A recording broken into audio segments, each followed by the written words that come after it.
పేదల కంటి చూపుకు భరోసానిచ్చే లక్ష్యంతో BRS working president KT Ramarao నేతృత్వంలో సిరిసిల్ల నియోజకవర్గంలో బృహత్తర వైద్య కార్యక్రమం కొనసాగుతోంది. నాటి బీఆర్ఎస్ ప్రభుత్వ హయాంలో చేపట్టిన కేసీఆర్ కంటి వెలుగు కార్యక్రమ స్ఫూర్తితో రాజన్న సిరిసిల్ల జిల్లా వేర్నపల్లి మండల కేంద్రంలో ఇటీవలే భారీ ఉచిత కంటి పరీక్షల శిబిరం నిర్వహించారు.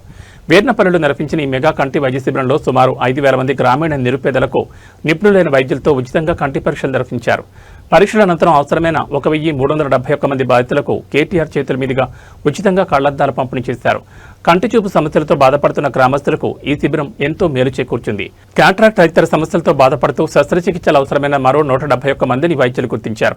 ఈ 171 మందికి అయ్యే కంటి ఆపరేషన్ల ఖర్చు మరియు పూర్తి బాధ్యతను కూడా తానే స్వయంగా భరిస్తున్నట్లు కేటీఆర్ ప్రకటించారు. నియోజకవర్గ ప్రజల ఆరోగ్య పరిరక్షణ ధ్యేయంగా ముందుకు సాగుతామని ఈ సందర్భంగా వెల్లడించారు. 5,000 మందికి స్క్రీనింగ్ చేసింది, 5,000 మందికి పరీక్షలు చేసింది. అందులో 1,371 మందికి ఇవాళ అద్దాలు ఇవ్వబోతా ఉన్నాం. దాంతోపాటు ఒక 171 మందికి మీ కంటి ఆపరేషన్లు చేయించే బాధ్యత కూడా నాదే అని చెప్పి కూడా నేను తెలియజేస్తాను.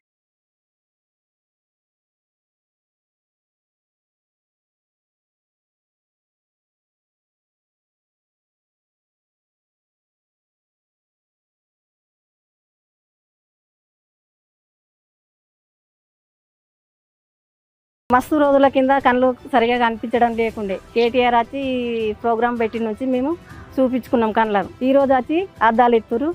కేటీఆర్ గారికి ధన్యవాదాలు. మాకు కంటి చూపు మంచిగా కనిపిస్తుంది. ఇస్తే కంటి వెలుగైన కార్యక్రమాన్ని చేసినందుకు దీన్ని బట్టి మన వృద్ధులకు కానీ ప్రతి ఒక్కరికి మంచిగా ఉపయోగపడే సార్.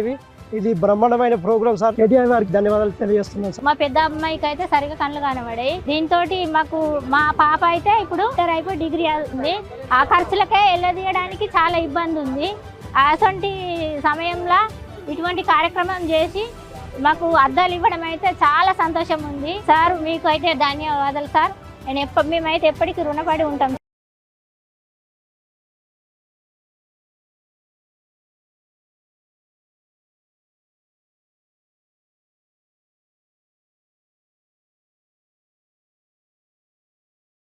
ఐదు 5,000 మందికి స్క్రీనింగ్ చేసింది, 5,000 మందికి పరీక్షలు చేసింది. అందులో ఇవాళ 1,350 మందికి, అలా కొంతమంది పిల్లలు కూడా ఉన్నారు, వాళ్ళకు కూడా కంటికి గ్లాసులు అవసరం పడుతున్నాయి, అద్దాలు అవసరం పడుతున్నాయి. 250 మంది పిల్లలు ఉన్నారు. అదేవిధంగా ఒక 1,100 మంది పెద్ద మనుషులు ఉన్నారు.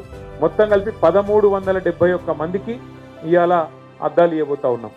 దాంతోపాటు ఒక 171 మందికి కంటిలో శుక్లాలు రావడం, ఇంకా ఇతరతర సమస్యలు రావడం వల్ల వాళ్లకు ఆపరేషన్ అవసరం పడుతుంది అన్నారు. ఆపరేషన్ కూడా మనం ఎక్కడికో పోయే అవసరం లేదు. మన సిరిసిల్లలోనే గతంలో మనమే ఆ రోజు 6 కోట్ల రూపాయలతోని ఎల్వి ప్రసాద్ కంటి దవాఖాన పెట్టించినాం. కాబట్టి ఈర్నపల్లికి వెళ్ళి బండి వస్తుంది, మిమ్మల్ని ఎక్కించకపోతుంది, సిరిసిల్లలో వైద్యం చేయించి ఆపరేషన్ చేయించి మళ్ళీ మీ ఇంటికాడ దిగబెట్టిపోయేటట్టు ఆ సవలతు కూడా ఏర్పాటు చేస్తూ ఉన్నాం. కాబట్టి 171 మంది మీ కంటి ఆపరేషన్ చేయించే బాధ్యత కూడా నాదే అని చెప్పి కూడా నేను తెలియజేస్తూ ఈ కార్యక్రమం వీర్నపల్లిలో మనం ప్రారంభించుకున్న తర్వాత దీన్ని ఆగన్న చెప్పినట్టు మొత్తం మన నియోజకవర్గంలోని మిగతా 4 మండలాలు మున్సిపాలిటీలో కూడా ఈ కార్యక్రమం చేస్తాం. ఆ తర్వాత పక్కనే ఉన్న వేములవాడ నియోజకవర్గంలో కూడా కార్యక్రమం చేసుకొని మొత్తం రాజన్న సిరిసిల్ల జిల్లా మొత్తం బోయిన్పల్లి కావచ్చు, ఇల్లంతకుంట కావచ్చు, అక్కడ కూడా చేపిద్దాం. జిల్లా మొత్తం మంచిగా చేసుకుంటే అప్పుడన్న ప్రభుత్వానికి సోయొచ్చి వాళ్ళు మొదలు పెడితే